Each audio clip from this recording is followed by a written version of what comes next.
देखें, परिवार का लोग ही जो है, जो घर का मकान है वो उस पे जाके कब्जा कर लेता और आपको ही घर में नहीं आने दे कि ठीक है आपको नहीं आने देंगे। तो अगर मान लेते हैं आपका विवाद जो है वो कोर्ट में चलता है, जैसे आप टाइटल का विवाद आपका चल रहा है कि आप मालिकाना हक जो है अपना दावा कोर्ट में कर रहे हैं, तो वहां पे जो इंजंक्शन ऑर्डर होता है उसका मतलब होता है कि जो पोजीशन है उस पोजीशन से आप कुछ भी नहीं कर सकते हैं। मतलब वो कोर्ट का एक स्टे ऑर्डर है, ठीक है यहाँ पर रहने का है तो आपको रहने के लिए आदेश दे दिया जाएगा, ना उसमें किसी प्रकार का कंस्ट्रक्शन कर सकते हैं, ना इसमें किसी प्रकार का तोड़ फोड़ कर सकते हैं, है ना उसको बेच सकते हैं। मतलब आपको कुछ नहीं करना, जैसा है वैसा रहने देना। मतलब एक कोर्ट के द्वारा है ना स्टे हो गया। अगर खाली जमीन में ऐसा हो जाता है तो उस पर आप फसल भी नहीं लगा सकते हैं, इसलिए फिर फसल लगाना मतलब आप उसका यूज करना शुरू कर दिए। लेकिन अगर किसी प्रकार का कोई ऐसा घर है जहां पर कि लोग रह रहे हैं वर्तमान में, तो जो लोग रह रहे हैं जैसे रह रहे हैं वैसे रहना होगा। अगर आपके खिलाफ जो है ये शिकायत आ गया कि आप जो है उस पर किसी प्रकार का निर्माण करा दिए या किसी प्रकार का तोड़ फोड़ करा दिए, तो फिर आपको दिक्कत हो सकता है। इसलिए कि आपका मामला पर कोर्ट के द्वारा स्टे लगा हुआ है, और स्टे लगा हुआ इसका मतलब है कि आपको रुकने के लिए बोला गया है, रोका गया है। और अगर आप जिस अवस्था में हैं उसी अवस्था में आपको रोका गया है, आपको रुकना पड़ेगा, इसलिए कोर्ट का आदेश है। अगर आप आदेश का पालन नहीं करेंगे तो फिर आपके ऊपर कार्रवाई किया जाएगा। सवाल ऐसा ही है, ये कह रहे हैं सर मैं वेस्ट बंगाल से लिख रहा हूं, मैंने और मेरे माँ दादाजी के प्रॉपर्टी पर टाइटल सूट का केस किया है। इस केस में जो है यहाँ पर इंजंक्शन ऑर्डर हुआ है, और इस केस में मेरे ताऊ बुआ चाचा जो है अपोजिट पार्टी हैं, वह लोग प्रॉपर्टी पर कब्जा किया हुआ हमें घुसने नहीं दे रहा। मुझे कानूनी कार्रवाई की सलाह दीजिए, पूरा सटीक सलाह जो है कौन से सेक्शन में केस करूं। देखें, अगर टाइटल सूट का आपका केस हो गया ना, टाइटल सूट का केस जो है आप चाहे तो सिविल से, अगर आपका है सिविल कोर्ट से आपने किया है तो ठीक है। फिर अब है कि अगर मान लेते हैं घर में घुसने नहीं दे रहे हैं आपका जो है, लेकिन कोर्ट का आदेश, अगर मान लेते हैं एक बार आप घर से बाहर हैं तो कोर्ट का जैसे ही प्रक्रिया चलेगा तो कोर्ट से आप आदेश लेंगे घर में अंदर जाने का, ठीक है। और अंदर जाने का आदेश हो गया, इसका मतलब है कि अब आपको अंदर जाना है, अब आपको कोई नहीं रोक सकता। आपके साथ अगर कोई भी किसी भी प्रकार का कोई अभद्र व्यवहार अगर कर दिया, ठीक है, और आप ये जो सबूत के तौर पे कोर्ट में पेश कर दिए, तो उस व्यक्ति को भारी समस्या उत्पन्न हो सकता है, ठीक है। तो ये आपको करना चाहिए, इसीलिए कि आपने टाइटल का दावा कर ही दिया है आपकी संपत्ति। और रही बात इसलिए कि जो प्रॉपर्टी है दादाजी की प्रॉपर्टी है ना, तो जो आप हैं उस परिवार के उत्तराधिकारी हैं, तो आपका अधिकार बनता है, आपके माँ का भी अधिकार बनता है जो आपके पिता का संपत्ति है उस संपत्ति में। सवाल है सर, 20-25 साल पहले हमारे जो पापा ने खेती वाली जमीन खरीदे थे, लेकिन सर रजिस्ट्री नहीं करवाए, है ना, खाली 7 रुपये का 5 रुपये का स्टाम्प पेपर पे साइन और अंगूठा लगवाए। जब से जमीन खरीदे हैं तभी से हम लोग खेती करते आ रहे हैं। अब वो लोग बोल रहे हैं कि जब टाइम आएगा तो हम लोग ले लेंगे। सर इसके लिए क्या करें? अगर आप 20-25 साल से जो है एक जमीन पर जो है अगर खेती वाली जमीन खरीदे थे, लेकिन ये जो है ना रजिस्ट्री नहीं करवाए, खाली 7 रुपया, देखें 7 रुपया और 5 रुपया का स्टाम्प पेपर का जो है ना, अभी से साल पहले का भी जो है ये काफी कम कॉस्ट हो गया, ठीक है। पे साइन और अंगूठा लगवाए हैं, उस आधार पर देखें आप खेती करते आ रहे हैं, आपका कब्जा है। कोई व्यक्ति जो है, जो विक्रेता है, वो समस्या ना उत्पन्न करे, इसलिए आप जो है उसके ऊपर केस फाइल करें। आप ये दबाव बनवाएं कि आपने जमीन खरीदा, ठीक है। आपके जो पूर्वज होंगे वो उतने पढ़े लिखे नहीं थे, जानकार नहीं थे, उनको जानकारी नहीं थी कि हम क्या कर रहे हैं, कैसे कर रहे हैं।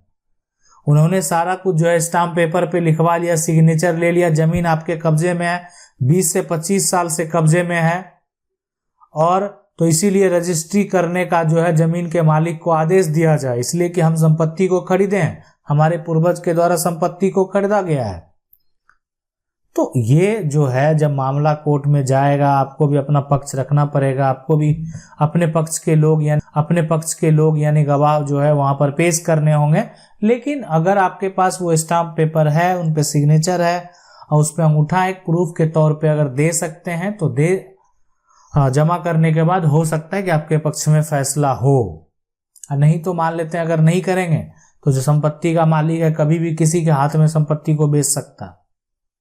सवाल है सर, मैंने बिना बंटवारे वाला जमीन जिसको जहां मन कर रहा है बेच रहा है बिना बंटवारे का, क्या उस जमीन को बिना बंटवारे के जो है खरीदा जा रहा है, उसका म्यूटेशन हो सकता है? देखें, म्यूटेशन जो है बिना बंटवारा का अगर कोई जमीन बेच रहा है ना, तो जो एक तरह से जो रजिस्ट्री है वो तो अगर हो गया, जब वो व्यक्ति म्यूटेशन के लिए जो है यहाँ पर अप्लाई करे तो आप उस पर ऑब्जेक्शन लगा दें, है ना। आप जो है जो एक तरह से तहसीलदार हैं, जो कर्मचारी हैं, जो रेवेन्यू ऑफिसर हैं, सीओ हैं, उनके पास आवेदन करके जो है आप ये आपत्ति दर्ज करा दें कि आपके हिस्से की प्रॉपर्टी को बेचा गया, उसमें आपका भी कानूनी अधिकार है। ठीक है, यानी ये अगर आपत्ति आप दर्ज करते हैं तो अगर किसी प्रकार का कोई भी अगर आप ऑब्जेक्शन लगाते हैं उस व्यक्ति का म्यूटेशन जो है वो रुक जाएगा।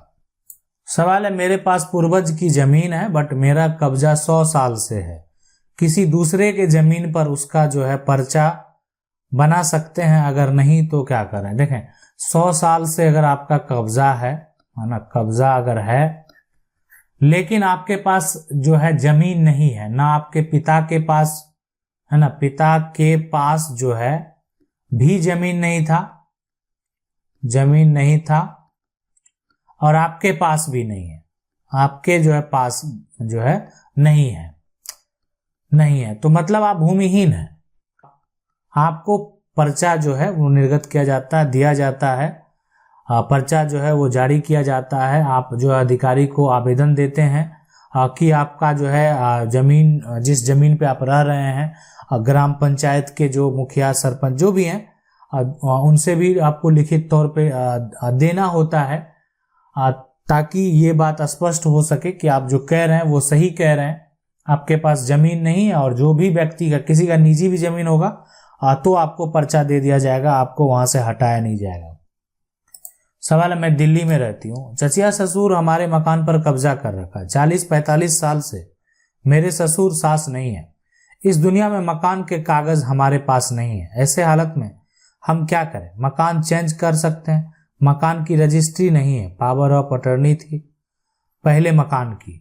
हाँ ठीक है, अगर जो भी है मान लेते हैं जो पावर ऑफ अटर्नी है उसका अगर आपको ईयर पता है कब हुआ होगा तो उसका नकल जो है वो निकालने का प्रयास करें। नकल जो है ना वो निकालने का जो है ना प्रयास आपको करना है, नकल निकालें।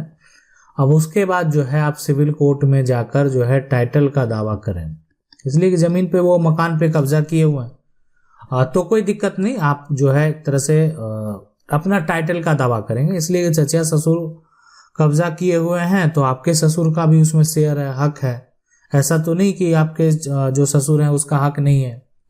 तो इस मामला को सिविल कोर्ट में ले जाएंगे, अपना खुद टाइटल का दावा करेंगे, उस टाइटल के आधार पे जो है संपत्ति आपको जरूर प्राप्त होगा। इसलिए अगर कानूनी आप हकदार हैं तो संपत्ति में शेयर भी आपको जरूर दिया जाएगा। कि जो व्यक्ति अगर संपत्ति में अधिकार रखता है तो कानूनी अधिकार रखता है तो न्यायालय में जाने के बाद उसको अधिकार मिलना तय है। सवाल है सर, मेरा जमीन 22 वर्ष पहले खरीदा हुआ जिसका जो है ऑफलाइन ऑनलाइन रसीद कट रहा है, उस जमीन मेरे कब्जे में भी है, लेकिन इस जमीन को किसी ने फर्जी रसीद जो है यहाँ पर कटा कर दिखा रहा है। कर्मचारी के पास डिमांड भी उसका भी नाम चढ़ा हुआ है, मेरा भी है, तो इसका असली और नकली कागजात कैसे देखा जाएगा, इसके बारे में बता जाए। देखें, आपने खरीदा 22 वर्ष पहले तो आपके पास कागजात है, ठीक है, सेल डीड होगा आपके पास, रजिस्ट्री का जो है जो आपने रजिस्ट्री करवाया होगा, रजिस्ट्री का दस्तावेज होगा।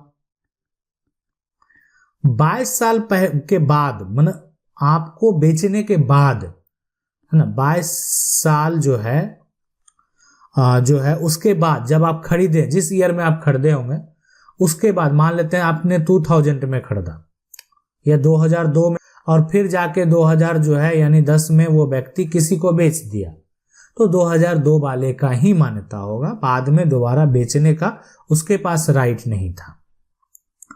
तो सबसे बड़ी बात है यहाँ पर कि अगर ऐसा किया गया है तो असली नकली के लिए तो अब मामला आपको सबसे पहले, अगर उसका भी रसीद चढ़ा हुआ है तो आप अनुमंडल में जो है उसका मोटेशन जो है कैंसिल कराने के लिए अनुमंडल में आपको केस फाइल करना होगा। ठीक है, मोटेशन जो है के लिए केस फाइल करना होगा।